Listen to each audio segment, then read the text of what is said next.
Am I the asshole for playing Mahjong on my computer at 11 p.m.? I, 29 female, love playing games on my computer. Last Saturday night at 11 p.m., I was sitting in bed playing Mahjong on my laptop. Now, Mahjong is a lot of clicking because the game is matching tiles.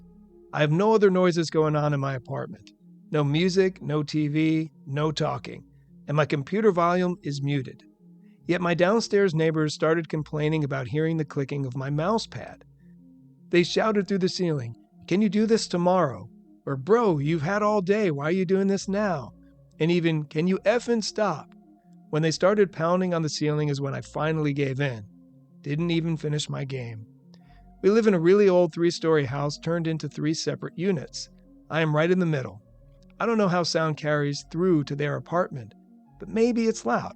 Is Mahjong not a socially acceptable game to be playing past 11 p.m.? I've never even spoken to the people downstairs in real life, just heard their yelling and pounding. I've talked to the people above me a couple of times, and they have never mentioned anything about this being a problem. Am I the asshole for playing Mahjong past 11 p.m.? Oh boy. I mean, this is America in a nutshell. And it could be the whole world. I just don't have the experience. So, no, you're not the asshole.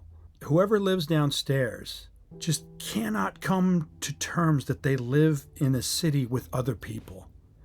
They need to get a noise maker. They need to wear noise canceling headphones. It's on them to drown out what everybody else is doing. Even if they were doing something else at 11 p.m. that was louder, it is within their right in every way possible to be able to make noises. The clicking of a mouse, I know that can travel far, but, sorry, go get a noise machine. You have ocean waves playing. You're trying to go to sleep and you want it to be quiet. Sorry, the world is not quiet. Yeah, no, I totally agree with that. Definitely some people can be overly sensitive to noise around them. In this case, consideration and awareness are key. Yeah. By the way, if I say the word OP, that means original poster. So Word. if OP can make a small tweak, it can create big harmony. For example, like you said, using headphones or lowering the volume after a certain hour, maybe moving her computer away from a shared wall, that can be a difference maker. But if you try that a few times and it's still not solving the problem, then it becomes the neighbor's issue. I've had this happen before where somebody moves in next door and they just start playing loud music or they just have friends over late at night, mostly just get used to it, except, and this is the only huge exception, at one point the neighbors across the hall left their front door wide open while playing music. And it was like past 11 or 12. I'm like, well, now that, we had to say something. Can you just close your door? That's the bare minimum respect, I know, right? Man. I would say the problem with us living in apartments is we all wanted a house. And I think that the one thing that would solve everything is having a civil conversation. But as soon as you start yelling, it doesn't allow for that conversation to happen. And as soon as you mix the landlord in, they don't want to mess with anything. If they approached the OP differently, it would be easier to come to a compromise. First of all, if she just responded to her neighbor with warmth, not defensiveness, if she stayed calm, stayed grounded, maybe say like, "Hey, thanks for letting me know. I'll do my best to keep quieter at night." In other words, don't over-explain and don't look for a fight. But as I've learned from disagreements I've had with friends and exes, you can foster peace so much faster by being open instead of trying to prove that you're right. The way the person did it was the neighbor below was just banging on the ceiling. Well, that's like a cliche. I didn't even know people did that anymore, right? Yeah, I definitely am triggered by and get defensive when neighbors act that way, because I'm like, first off, I try to know my neighbors so we can talk about it. Yeah. But we had a neighbor here for a while that didn't like children, and she would slam her windows anytime Moose made a noise, and we're pretty sure she poked holes in his swimming pool with scissors. What? And Wow. I'm just like, I don't want to interact with that person. And we used to be neighborly, and I'm just like, I'm out. So luckily she moved away, but I'm like, she used to complain about us all the time. And I'm like, at this point, you complaining about us is actually affecting my ability to stay in this apartment. Because you get enough complaints and you're going to, squeaky wheel. These are on record that we're bothering you. Even though they may not be credible, they're on record. And I'm like, that's really depressing.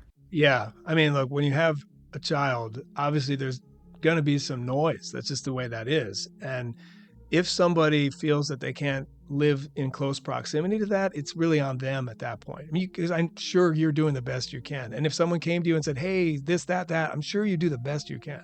Dude, we covered our whole floor with these rubber weightlifting mats and rugs on top of those. We did all kinds of stuff. And I'm just like, hey, they didn't build the apartment that good. Oh my God. Some of these apartments in LA that are so old, you take one step into the living room, everything echoes. It's all wood. Every step is a creak in here. Yeah. Yeah. Oh yeah, that's right. That's the other thing. It's not even just how acoustically loud it is. It's that there's creaks, because what are they going to do? I mean, if it's an old apartment, I don't even know what they're allowed to do. Sometimes they can't do too many improvements, right? Yeah.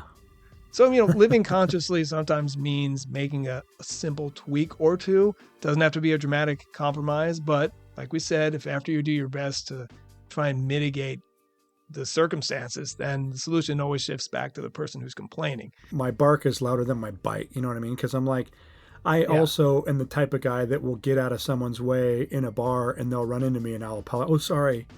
And I'm just like, I'm not trying to cause problems. I'm just trying to get out of everyone else's way. You have your fun. I'll have my fun.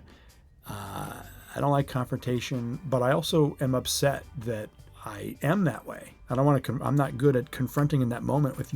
If you bite at me, I'm going to get defensive, and I don't like to be in that headspace when I react with other people. You know what I think that comes from, for anyone who has been trying to create harmony, because we all rather feel harmonious.